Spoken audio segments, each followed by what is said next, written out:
first about Russia and the war with Ukraine.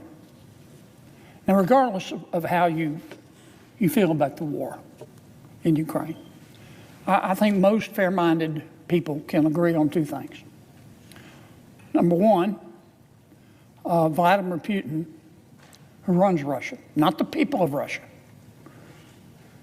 but their leadership, is a thug. He's a pirate.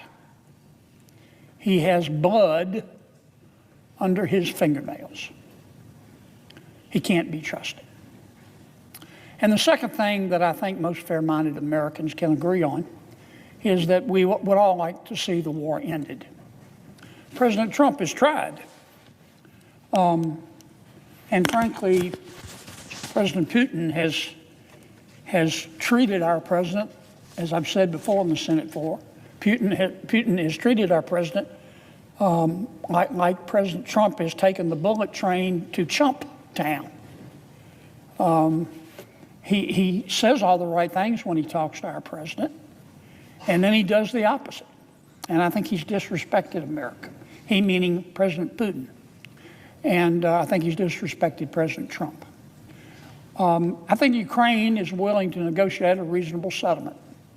But it takes two to tango, and we're not going to have a settlement until President Putin decides it is in his best interest to stop the war. Not Russia's best interest, because I don't think he cares about his people.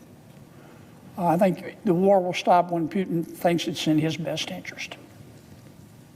And I don't think he's going to think it's in his best interest until he feels the pressure, Mr. President.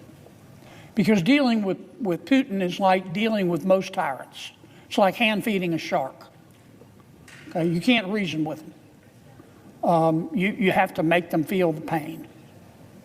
A lot of people think of Russia and think of Putin as this gigantic country with a lot of wealth and power, and that's not really the case, Mr. President. Yes, they have nuclear weapons, but actually the Russian economy is pretty small.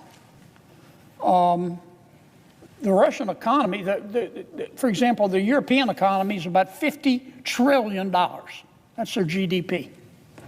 The Russian economy is only about $2 trillion. New York State in America has a bigger economy than Russia. And I think we need to keep that in mind. Russia's economy is also not terribly diversified. It's mostly oil.